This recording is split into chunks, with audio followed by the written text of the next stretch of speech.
Live and direct, welcome once again to another rendition of Monday Night Live right here on the Los Angeles Tribune TV network, on Roku TV, all around the world. And I'm real excited, Natalie, because today and this week we have a subject matter that is actually my favorite subject matter to talk about. A subject matter that I think really puts the amateurs and the masters, in different categories. And that is the power of giving. You see, when you reach a certain point of consciousness, you understand the universal principles, as we discuss here on this program each week, that giving is the most powerful force in the universe. And so we have some real powerful champions, individuals that have built their lives on this principle of giving. And I'm just excited, Natalie, but I want to know, Dr. Forrest, how excited are you to delve into the subject matter with our special guests? Well, number one, I'm excited about the guests. And number two, I think you put it very nicely. Servant leadership is about giving. It's not necessarily about giving back or giving anything. It's just about giving, being yourself and giving your talents and giving as much as you can. So I'm just excited to hear some insights, hear some suggestions, and especially the stories. So that's what I'm looking forward to. Absolutely. And with that being said, Dr. Forrest, let's go ahead and roll in this exciting, awesome panel. I want to get the ball rolling with my friend Adora. And just a quick shameless plug, Adora, you and I have an event coming up this week with Dr. John DeMartini. And please talk a little bit about that event that we're doing together before we do a deep dive and find out a little bit more about your principles of giving. Please, the floor is yours. That's so awesome. And Mo, thank you so much for participating in it. This is a free event with some amazing thought leaders like Dr. DeMartini, like you, like Don Green from the Napoleon Hill Foundation, Marie Diamond, who is in The Secret, Forbes Riley, Suha Ibrahim and her sister Hanan, who they were both on Bad Girls Club, cleaned up their like they said, they cleaned up their toxicity. I wouldn't call them toxic, but got on this spiritual path and have multi-million-dollar makeup academies. And so they'll be sharing how they own their beauty and how they create wealth. So it's a free event, and you can register for that, where you get to be in the Zoom room with these leaders, ask your questions it's at richqueenseries.com. Amazing. Thank and I highly you, recommend everyone join us. And not because I'm one of the speakers, of course, but for other reasons. And Adora, with that being said, now let's do a dive into this concept. Knowing you, I know that you've built your career on this concept of giving, whether it's with these events, whether it's with your work in the personal transformation space, whether it's how you inspire people to reach their peak potential with their fitness, with their mental clarity, etc. So what is it that you can say about the power of giving from your perspective? Please, the floor is yours. Well, thank you so much, Mo. And Natalie, it's so weird for me when your faces go away. I'm just talking to my face again. I'll get used to it. So when you see the reaction, it's like, where'd you go? So giving for me, first of all, was my spiritual awakening. I heard this, give and you shall receive, and it changed everything for me at 15. But Natalie, I liked what you said about, it's not just about giving back, or sometimes we give. Thank you, that's way more comfortable for me. I can see your faces. Yeah. I'm like talking to myself in the mirror. It's funny. Okay, so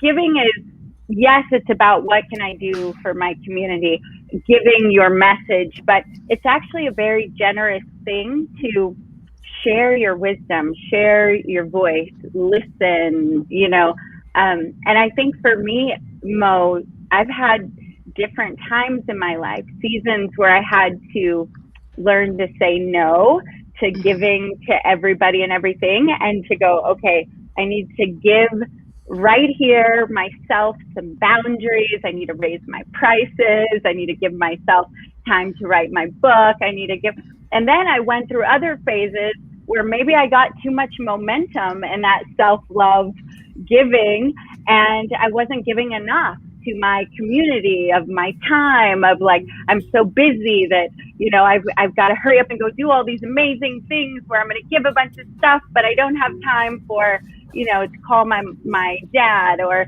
So I think for me, it's a bit of it comes in seasons and cycles, and kind of like the way they describe flying to the moon, that, you're off track a lot of the time. And it's about checking in and going, okay, am I being generous right now of my authentic self? So when I authentically check into my heart, am I taking care of my personal well-being? So not being a martyr, right? And not self-sacrificing, because that's toxic as well.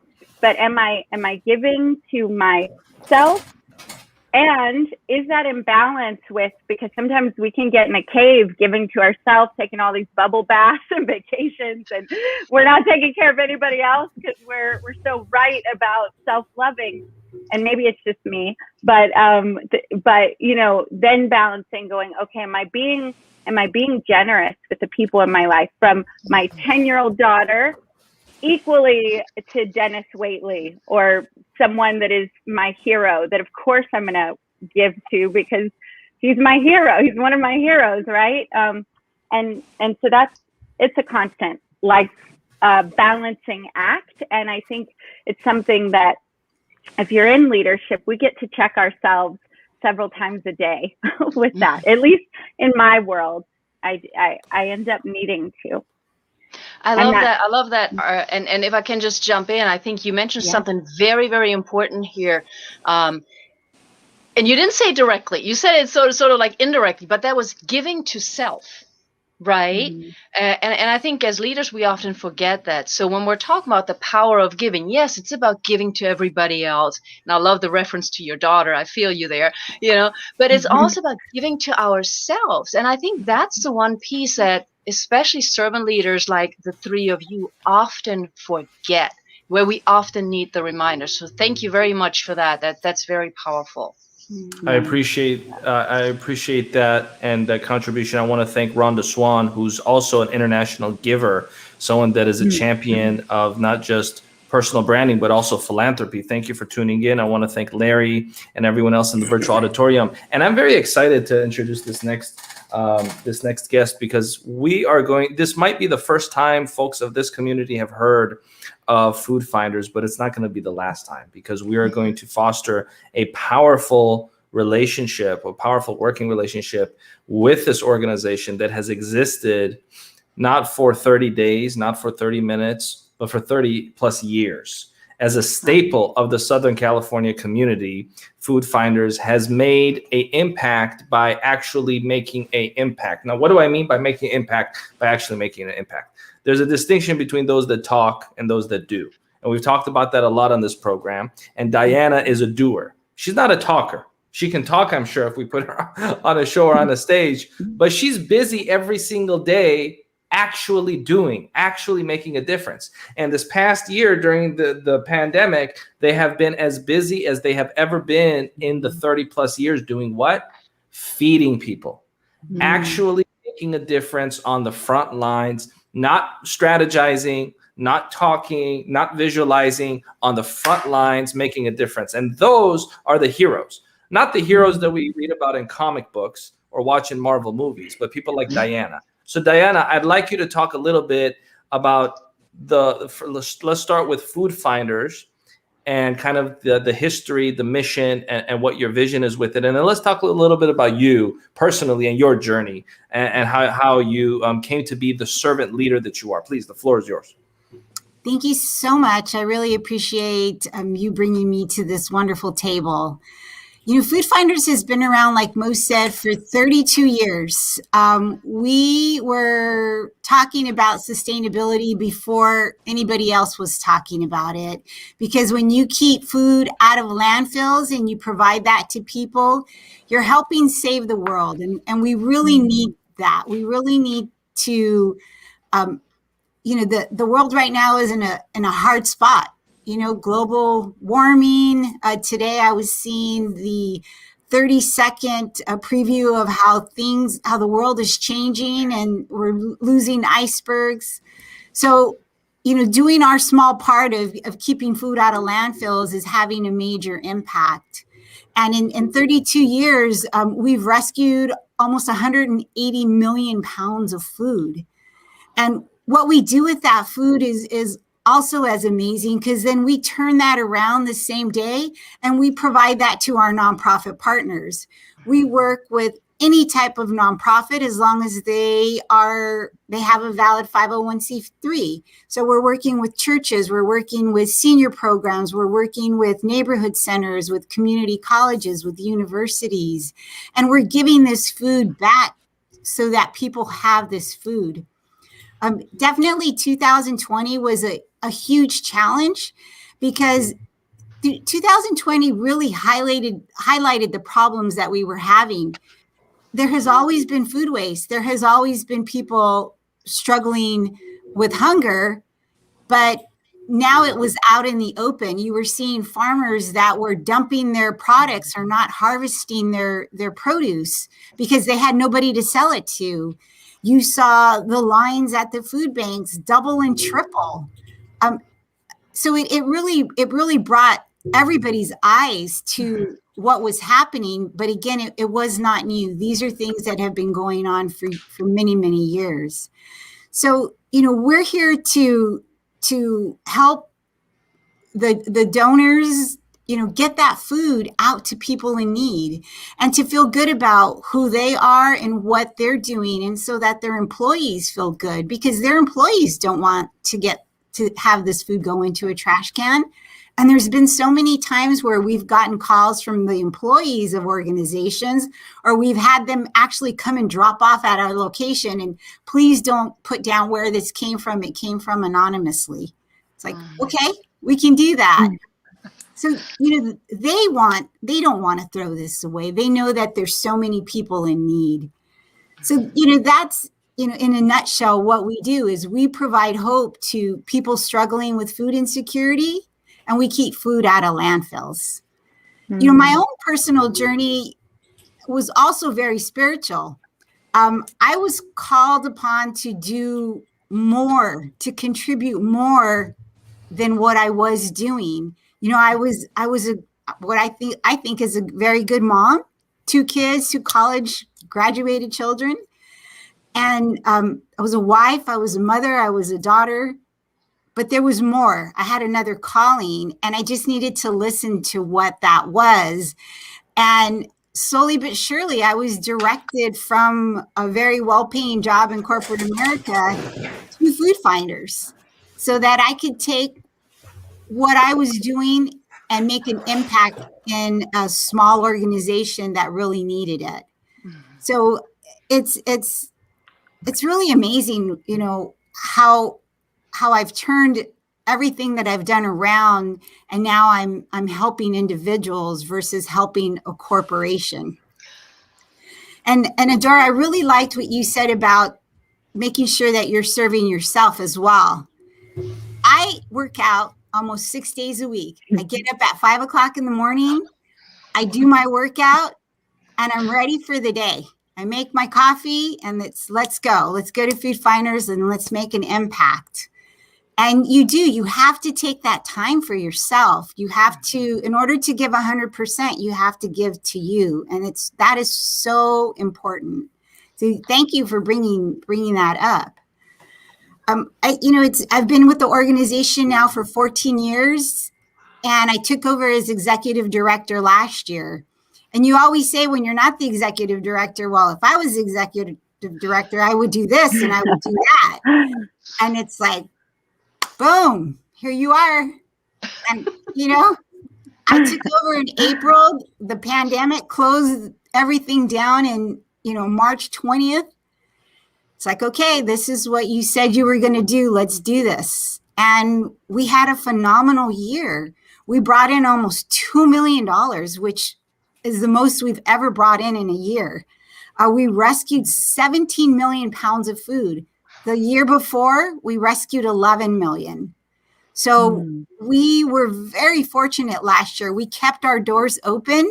We never closed it. And I told my employees, this is our time to shine. This is when people need us the most. And we will be here every single day, making sure that food is getting picked up and it's getting to where it needs to go. And they stood by me with their masks, with, our cleaning supplies, but they stood by me, and I am so proud of my team. That's amazing. And Inspiring. congratulations on doing such a important job in an important time. You know, in times of crisis are when we know who the real leaders are in society. I'm not going to have short-term memory. I remember when the pandemic started, how many of our so-called leaders, how many self-proclaimed leaders, they were nowhere to be found. It was amazing. You know, yeah, I know about a dozen people that were doing Facebook lives every day and promoting themselves every day. And hey, look at my face. I'm a leader every day. But then when the pandemic hit, they were nowhere to be found. But then there were people like Diana all over the country who stepped up. They didn't sit down. They didn't go into self-preservation mode. They didn't think, what can I do for myself and my own personal, friends and family. There are people like Diana that stepped up and said, okay, you know what? I'm here for a reason in this particular moment in history, in this particular moment in time. Bring it on. Let's make a difference. And so I appreciate you, Diana. I'm looking forward to working with you and your organization for many years to come.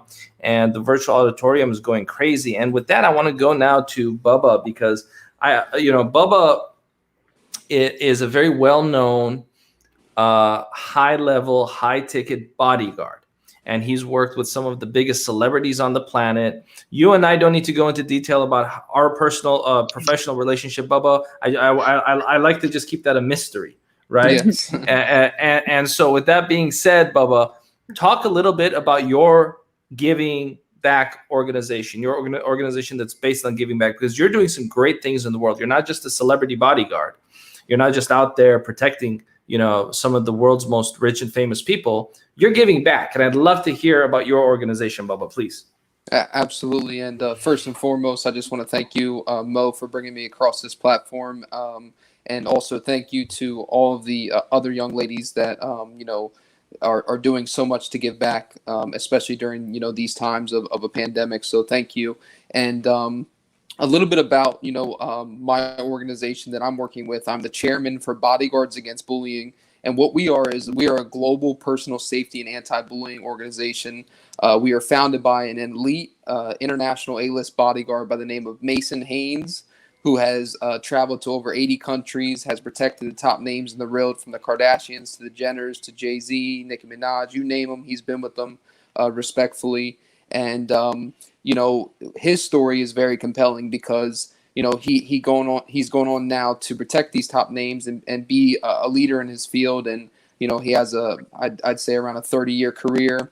And he's now 6'10", but going back to his childhood, he had been bullied so severely, he was hospitalized. So it just renders so much hope to others that, you can go from literally being in a hospital bed, bullied so bad, to being an international A-list bodyguard to, being 6'10" and protecting some of the most high risk and high profile, high net worth individuals. So, about us, we stand against bullying, abuse, persecution, and harassment in all its forms. And we've even gone to the massive extreme to donate bodyguard services to youth victims of bullying who had seen habitual or serious bullying issues, not to serve as a form of intimidation, but to be that positive leader, that positive influence, and that positive person, that big brother in their life, or big sister, because we have ambassadors in different countries throughout the world that are male and female, that are excelling leaders in the security industry.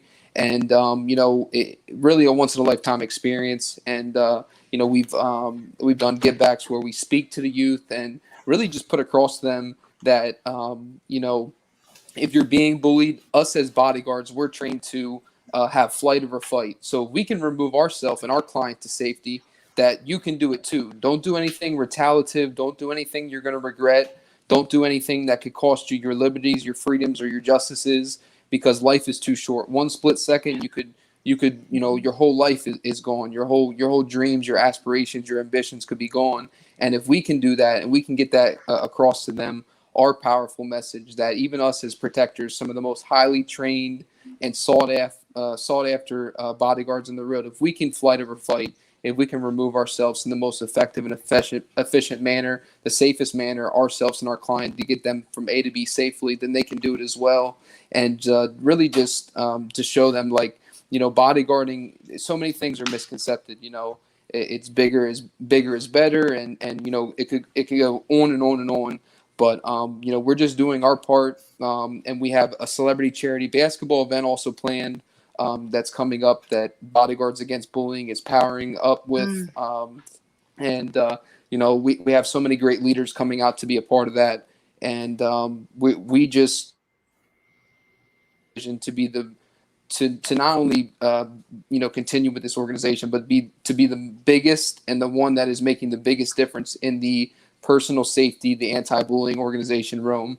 And we will do that as bodyguards. When we set out for a mission, we don't take no as an answer. We don't take that we're not letting something happen for an answer. We get things done. So we will do everything in our power with our resources, our connections, and we will, hopefully one day eradicate bullying in all its forms, because, bullying isn't just Johnny picking on, Cindy on the schoolyard. Bullying can happen in your workplace. Bullying can happen in a domestic violence situation, a police brutality situation, anytime. Bullying really harassing somebody, belittling somebody, being aggressive to somebody, those all can categorize as bullying. So we just have to, especially in this time, we have to spread the virus of love, the virus of positivity, and just treat others how you want to be treated. In bodyguarding, your most important skill is your critical soft skill, not your size, not your strength, not your intimidation. None of those are even close to important as your integrity, your character, your loyalty, your trust, your respect for yourself, your respect for others, your mind, your ears, your mouth, your eyes, your heart. Those are your biggest weapons, not your muscles, things of that nature. Those are your most powerful ones. And that's what we're trying to get out to the youth with our giving back and spreading our messages across platform. Incredible. Wow. And just thinking about how a child that is bullied has a bodyguard visit them, and the bodyguard tells that child, you know what, you're okay, I'm with you. That's a powerful experience you're creating for the life of that child. And speaking of the celebrity basketball game, I heard a rumor that one of the coaches is a fantastic coach, Bubba. Please talk a little bit about the celebrity basketball game. Okay, we have some technical things here going on. Oh, yeah, there he goes. We'll bring Bubba back in a few minutes here, but I want to kick it off with Adora. Adora, you look like you're touched, moved, and inspired. Yeah. I'm like, hey, pick me. No, I just what? Well, what I'm really moved by is when I was listening to Bubba and I was listening to Diana. It reminded me of a statement I've heard with Bubba, specifically, your misery is your ministry, or your mess is your message. And, for me, I lived in a boarded up home with no electricity at 18. I'd already been divorced. I was already the town scandal.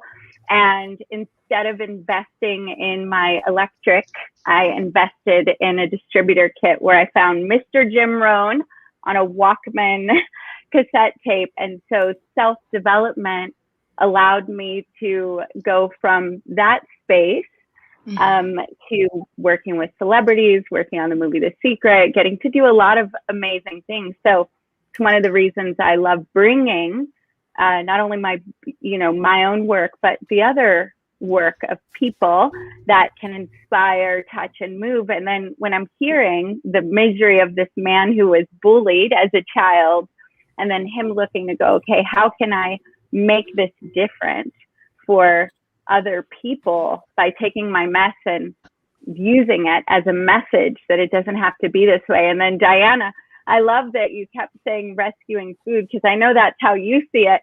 But I'm like, you're rescuing people, tummies, babies, people that aren't going to get. And I love that yours, you were like, I was a great mom. I had a great life, but I had this feeling that I was meant to give more. So it's really, we all have that feeling inside of us. And I know that all of you here feel that, or we wouldn't be here today. But I find that when I'm in a generous space and generosity with myself, with the world around me, that it's almost like you get an extra blessing of energy, or you get an extra, it's like when you stand to teach, even if you don't feel like it, or to give, I look at it like you're drinking from the straw. Like instead of pulling from your own resource, it's like you connect to infinite intelligence, God, whatever you want to call it.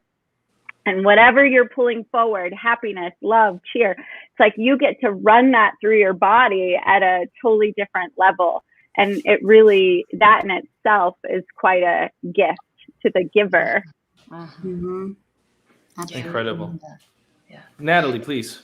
Yeah, I had a question for Diana, because I find the process that you describe so interesting. And to me, it's interesting because I must have missed something, is my guess. And I'm saying that because when we're talking here, I'm in the Maryland region, and I know this happens everywhere. When we're talking about saving food, right, which is what you're saying, we always hear that they can't take it. This organization cannot take it. That organization cannot take it because it's no longer completely wrapped up. And so I always hear, no, we can't take it. Like after whatever, an event or something. No, it's open. We can't take it. So to me, you're saying, yes, we can, which is a great attitude, of course. And so how can you and others can? Do you understand why would people not take the food if it's all clean? It's just happened to be open. Well, I think people don't realize that when Clinton was in office, he signed the Good Samaritan Act. The Good Samaritan Act protected anybody who had food to donate that knew that the food was in good condition, and they could donate that without any liability and receive a tax credit for that. So what you're doing is you're educating people. Now, are there agencies that say, yes, no, I can't take that? Absolutely. Food Finders isn't one of them. If we get a call for food, we'll take that food. Even if it's not in California, we've taken food in other states, and then we work with partners, and we will find somebody to place that food. But a lot of it is an education process. It's making sure that people understand that as long as the food's been kept at the proper temperatures, that the food has not been served. You could have a wedding of 250 people and 50 people don't show up. And those 50 plates that were not served absolutely can be donated. Again, it's a process. You have to have a relationship, which I think we've done a really good job of building relationships with the donors that we work with. We work with grocery stores. We work with schools. We're working with event venues like the Anaheim Convention Center, the Honda Center. And when you build that relationship, then they really want to help even more because they don't want to see the food go to waste. And we'll get a lot of calls into the office. Hey, I've got this. Will you take it? Absolutely. I never say no, and my staff knows to never say no, that we will find some place to place that food. So, and again, it's education is the number one thing. And we're very fortunate here in California that we've put some really aggressive organic waste laws into place. And the one that's coming up is 1383. And that in January of 2022 states that anybody who is a producer of food, even a school is a producer of food because they're giving a meal, has to cut their organic waste, which is food, by 50%. So all of these laws that have been put in place help to really push that to our donors and potential donors that we're working with. So it's, yes, there are agencies that won't take food, but all you need to do is keep trying in Maryland. You just keep trying because there are agencies. It's just a matter of finding the right agency. And that's why, social media is so important. That's why your website is so important because you're constantly getting that information out there, letting them know that this is what you can take. These are what the laws allow you to do. And that's how nonprofits can do it at free. You continue to put this information out there. Awesome. Thank you.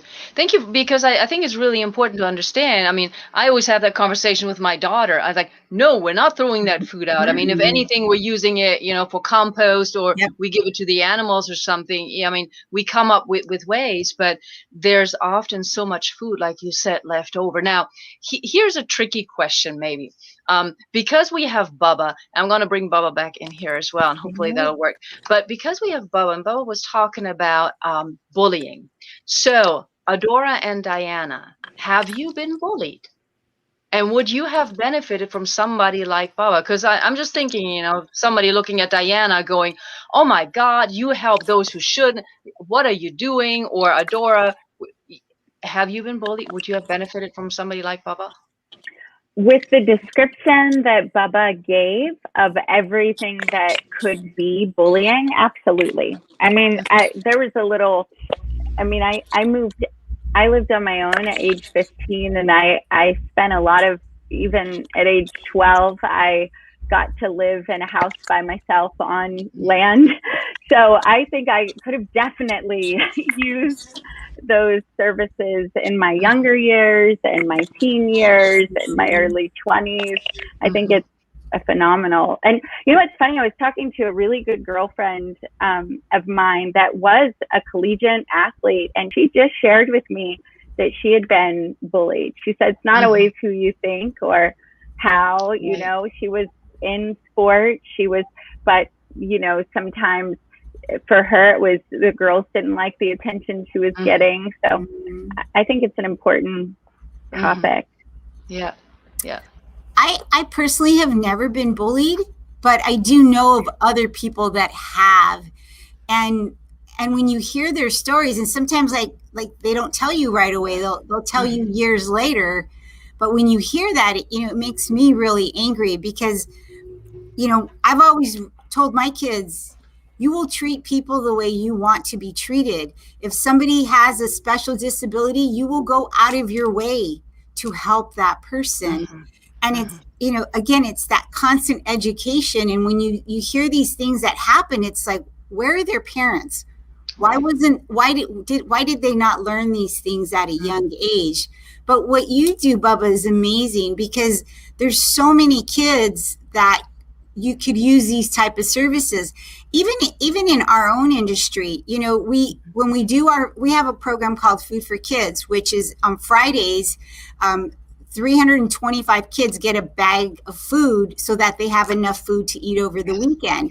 But we put these bags, they don't say food finders, they're nondescript, because you don't want that bullying. You don't want people to say, oh, you're walking away with a bag of food because you're poor, you need food. Right.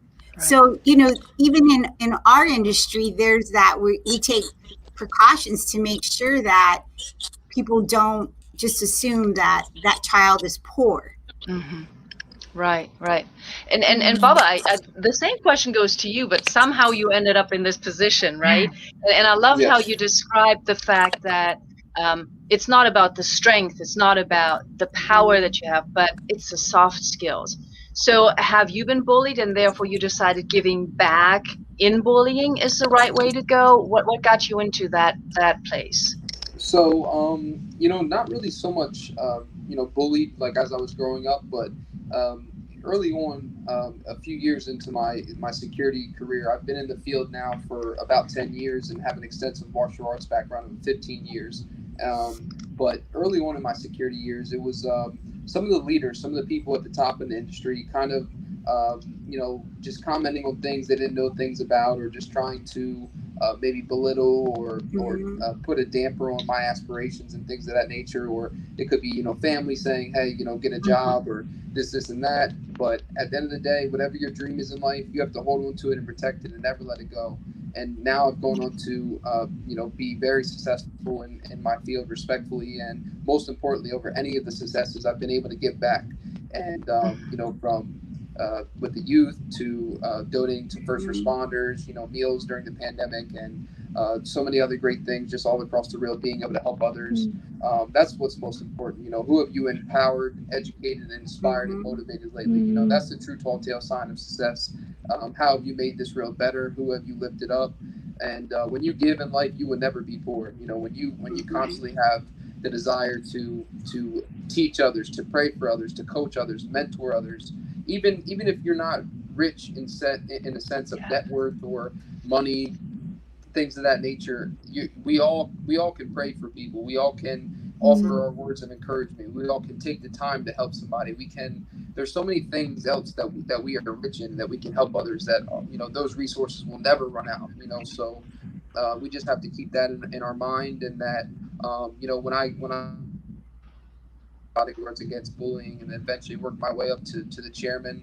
I just knew right away. I said, I didn't get in this field to be the greatest, but I got in this field to make the biggest difference. It's my passion, my purpose, and my true divine calling in life. And if I ever had an opportunity to help somebody, I would take it, and I would give everything I had to make that big difference. I have big goals in life. I want to run for president one day when I become age eligible. I want to grow Bodyguards Against Bullying to be the biggest and most impactful, personal safety and anti-bullying organization, and so many other goals that I have. And, my encouragement to anybody that will come across this, from the youth on up to elders, respectfully, is just, there's going to be people that are naysayers and want to see normality in your vision and your goals. But at the end of the day, it's your right. It's your dream. It's your responsibility. You have to hold on to it and protect it, as I touched on, in that, we all have bodyguards in life, and our bodyguards are God. When I go out into the field, and even in my personal life, God is my bodyguard.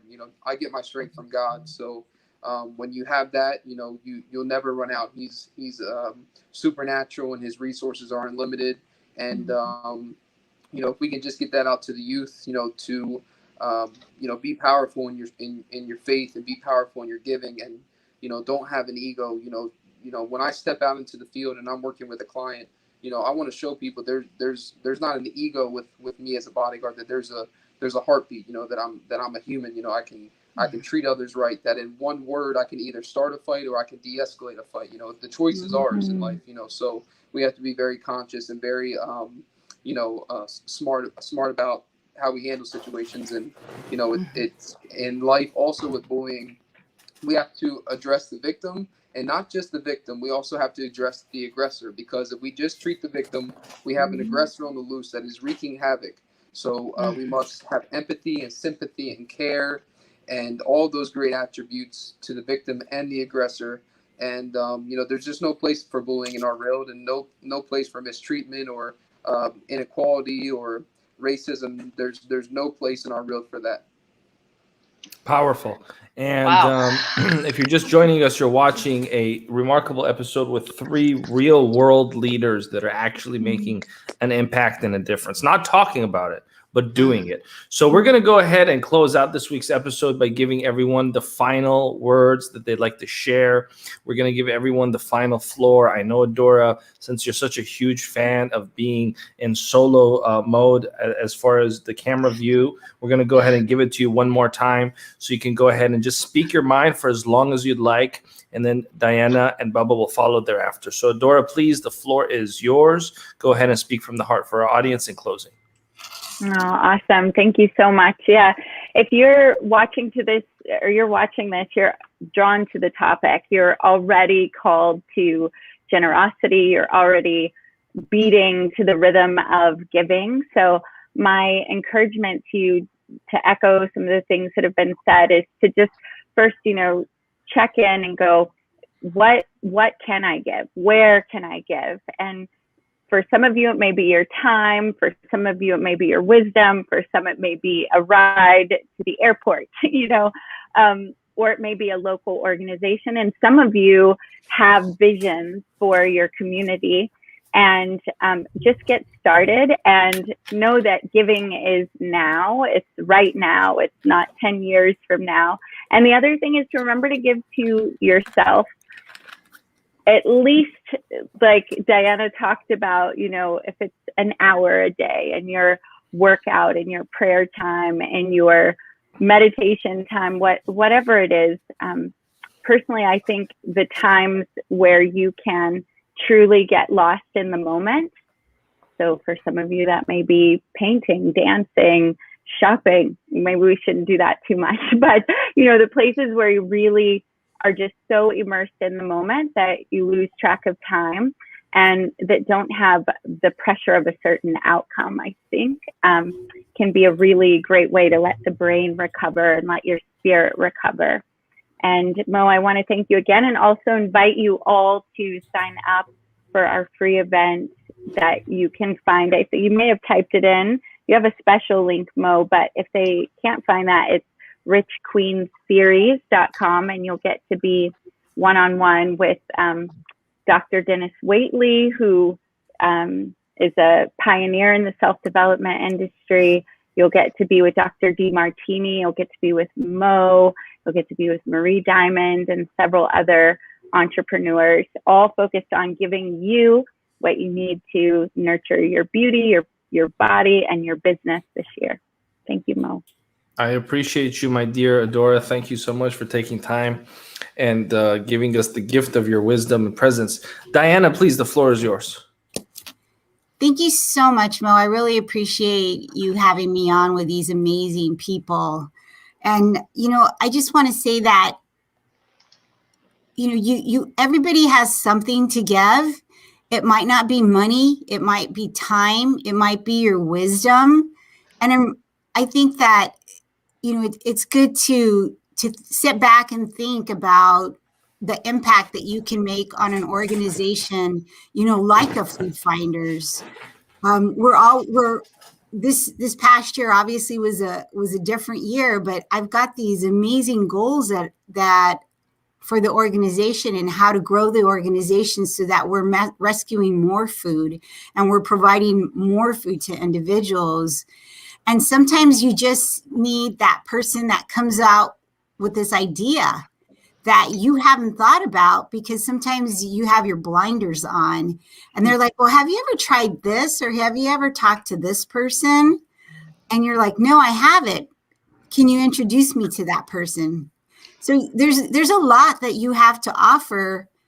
If it's money, amazing. Nonprofits are always in need, but take that time out to give of yourself to help somebody else. And like Adora said, not tomorrow, but today, because you never know what that impact can have on an organization that might be on the line and just needs that new blood in the organization.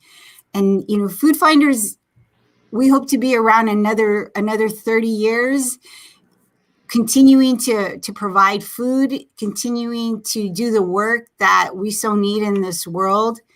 And I want to thank you so much for having us here. Please follow us on social media. We're on Facebook, we're on Twitter, we're on Instagram.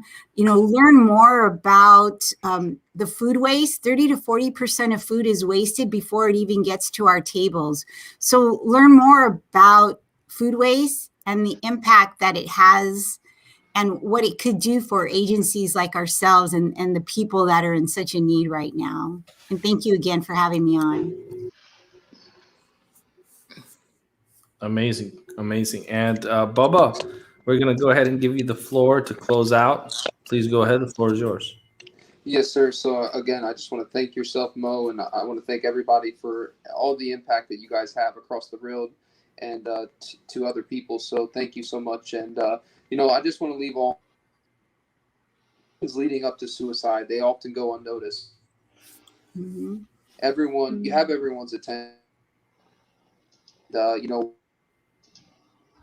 And if you ever in some form, shape, experienced it, you've witnessed it, you've seen it, we all have endured it or witnessed it in some capacity. We see something, we have to speak up, and we have to have that courage, the courage of a bodyguard, the strength of a bodyguard. We have to, say something and do something and have empathy and care and sympathy, and to, really teach people, use our wisdom and our experiences. And that's what we're doing with our mission and our organization, Bodyguards Against Bullying, is to just remind people that,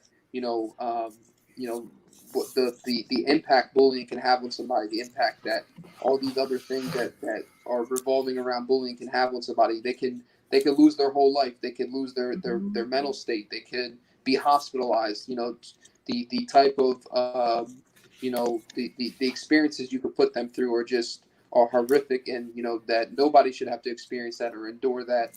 And if you are being bullied, I just pray strength over you and healing, and that just know that there is light at the end of the tunnel. You will get through this.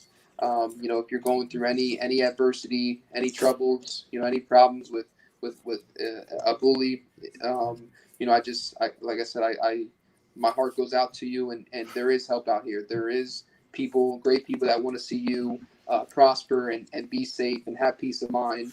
And Bodyguards Against Bullying, we are always here for anyone. We have ambassadors all across the world in United Kingdom and Spain, Ibiza, United States, Canada, all across. And we are doing everything in our power to help, but we need the communities. We need people all across the world to do their efforts as well. And bullying. Appreciate you, Bubba. Thank you so much. And just to wrap up this week's program, I ask Dr. Natalie Forrest to give her closing thoughts on this week's program. Dr. Natalie Forrest, please. Well, thank you, Mo, and thank you, Adora, Diana, and Bubba. Such an inspiration. And what I loved about today's show was that all of you were talking about giving, coming from completely different lives, and serving and giving in so many different areas, while emphasizing the importance of just giving, and that it doesn't matter. I think Bubba especially highlighted that it doesn't matter how much money you have or not. It's not about being up there in a spotlight, letting everybody know what you're doing, but it's about the integrity. And that's what all three, well, and Mo, of course, as well, what everybody on the screen is doing right now. It is giving because you feel it's right, and it doesn't matter who's watching. And I think thereby, all of you are just making this world such a much better place than before. So I just feel inspired by you, and I'll continue doing my part, and I hope we'll see more of what you all are doing. Thank you so much to Dr. Natalie Forrest and all of our incredible guests we had this week. And this is, probably one of the most powerful subject matters those watching should really think about: the power of giving. Life is not about me, it's about we. And true wisdom is understanding that. And far too often we come across people that are so into their own little world that they have no conception of something outside of themselves. And sadly, what we see is oftentimes these individuals have a void that can never be filled. They have a life that's truly not fulfilling. And my heart goes out to them because they don't understand the potential and possibilities that life has to offer when you begin to live a heart-centered approach. And with that, this has been a presentation of the Los Angeles Tribune. And until next week, remember to keep the faith, and God bless. Appreciate everyone. Thank you. Bye, everybody. Thank you. God bless. Bye. Thank you.